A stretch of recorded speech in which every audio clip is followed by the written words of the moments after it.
Pieter de la Court was a Dutch economist and businessman. He is the origin of the successful de la Court family. He pioneered modern thinking about the economic importance of free competition and was an uncompromising advocate of the republican form of government. Biography. Pieter de la Court was born in Leiden, the son of Pieter de la Court the Elder and Jean des Planks. His parents were Protestant immigrants from Flanders, who settled in Leiden around 1613 in order to be able to practice the faith and to profit from the rapid expansion of Leiden as the world center of cloth manufacturing. Pieter de la Court the Elder was a successful cloth merchant before he arrived in Leiden. His wife also came from a family of wealthy cloth manufacturers. They had established themselves as members of the local economic elite by the time Pieter was born. The couple had 3 other children, Jacob, Johanna and Johan. Johan is generally seen as the author of at least 2 of the books that have later been ascribed to Pieter. De la Court studied Leiden University and completed his education with a grand tour through Europe in 1641 to 1643.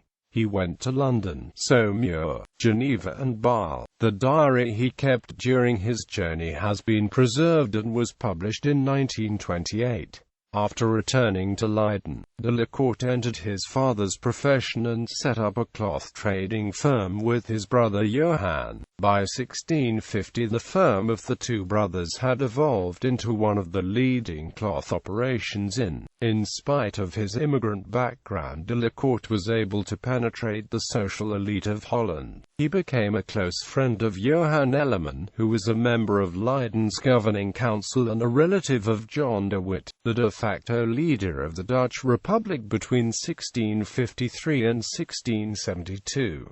In 1657 de la Court married Elleman's sister-in-law, Elizabeth Tollenaar, who died only 1 year later in childbirth.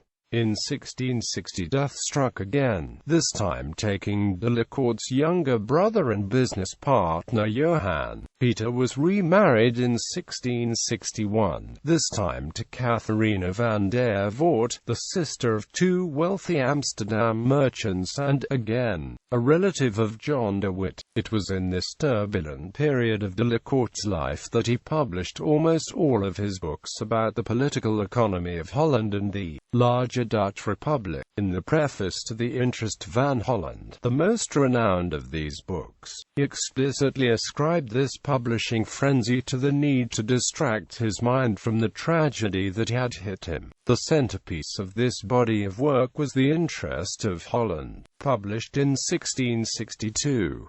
It contained a critical analysis of the economic success of the Dutch Republic and demonstrated how this success had been brought about by the combined effects of free competition and free government. It became a bestseller overnight. In Holland, The Interest van Holland gained notoriety and infamy as a Republican manifesto. Abroad, The Interest was widely translated and read as an explanatory guide to the miraculous economic success of the Dutch. De la Court's second wife, Catharina van der Voort, gave him 2 children, Magdalena and Pieter, later named Pieter de la Court van der Voort. In 1665 the family moved from Leiden to Amsterdam, by then the undisputed center of world trade. The de la Court expanded the scope of his business activities by participating in the ventures of his 2 brothers-in-law. De la Court became the leader of a consortium of Amsterdam merchants who sought to break the monopoly of the Dutch East India Company on all trade with the Dutch East Indies. The group filed petitions which claimed that the monopoly was limited to the trade route around the Cape of Good Hope. In 1668 they actually sent an exploratory vessel to the Arctic to find a shipping route around Siberia. The endeavor failed but shows de la Court was an advocate of free trade in theory and practice. De la Court's publishing activity had made him a well-known protagonist of the Republican Party in contemporary Dutch Dutch politics. This group, consisting primarily of the wealthy businessmen in the cities of Holland and led by John de Witt, effectively ran the Dutch Republic from 1650 until 1672. They strongly opposed the political powers and ambitions of the House of Orange-Nassau, which usually held the office of stadtholder, a pseudo-royal position that somehow survived in the otherwise republican institutions of the Dutch Republic. Except during this first stadtholderless period, de la Court was probably never close to John de Witt, but it has been established that de Witt was actively involved in the writing of de la Court's most outspoken and most widely read text, The Interest van Holland. When the Oranges faction regained control of the country in 1672, John de Witt was lynched by an Orangist mob and Pieter de la Court fled to Antwerp, where he stayed with his brother-in-law Guillermo van der Voort. He returned to Amsterdam in 1673, where he lived as a merchant until his death in 1685. The last book that was published by de la Court appeared in 1669. A final work, the Sinnrijk Fabulum, was published posthumously in 1685. De la Court's works were published anonymously, but contemporaries immediately identified Pieter de la Court as the author of most of them. It is now generally believed that some of these books were actually written by his brother Johann, and that at least one other title was the work of his business friend Johann Uitenhager de Mist. It has been established as a fact that John de Witt and a number of other government officials contributed to the Interest van Holland. De la Court's oeuvre can be divided into three groups of titles.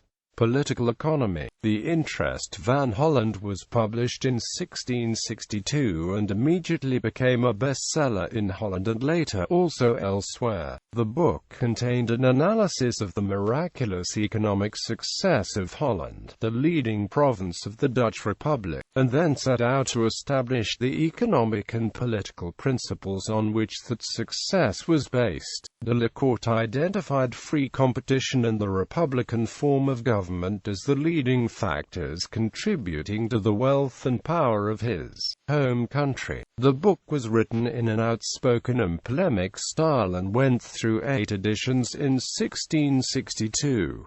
A revised luxury edition appeared in 1669. It was translated into German in 1665, English in 1702 and French in 1709. A new English translation appeared as late as 1746. Political theory. In 1660 de la Court published the Consideration van Stare, followed in 1662 by the Politica Discoursen. Both titles seek to establish a theoretical basis for the superiority of the republican form of government. Although the texts share the Interest's republican penchant, they have an altogether different nature. The tone is subdued and the style philosophical with extensive references to other political theorists. Both texts are now thought to have been written by de la Court's brother Johann.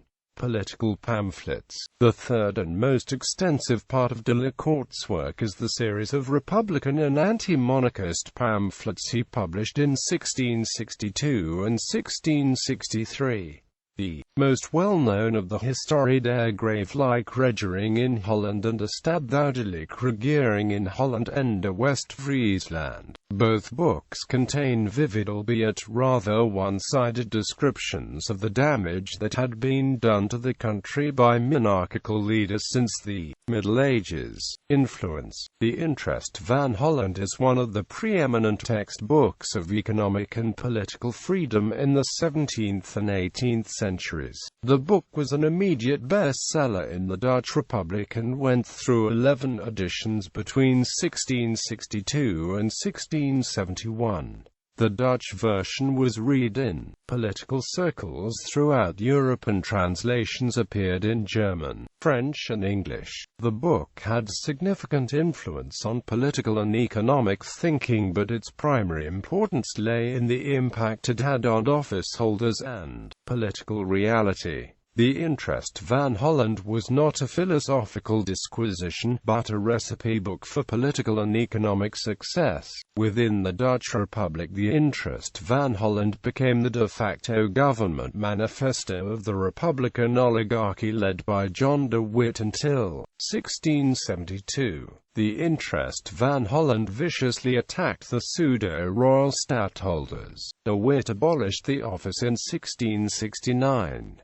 The Interest was wary of war and geographical expansion. The states of Holland neglected the army and sought to evade conflicts with the bigger neighbors. Instead, the money was spent on a naval build-up. Another Interest recommendation: at sea the military would not primarily be a cost, but a useful tool in protecting and promoting the commercial interests of the Republic and its rulers. Finally, the Interest was vehemently opposed to monopoly, most notably the Dutch East and West India Companies and the guilds, the closed associations of craftsmen that controlled most manufacturing activity. The two trading companies, huge sovereign entities way beyond the control of the provincial and city governments of Holland, were immune to these attacks and survived all the way to the end of the Dutch Republic. But de la Court did play a role in the demise of the guilds that were increasingly seen as obstacles to economic innovation and growth. The regime of de Witt ended in 1672.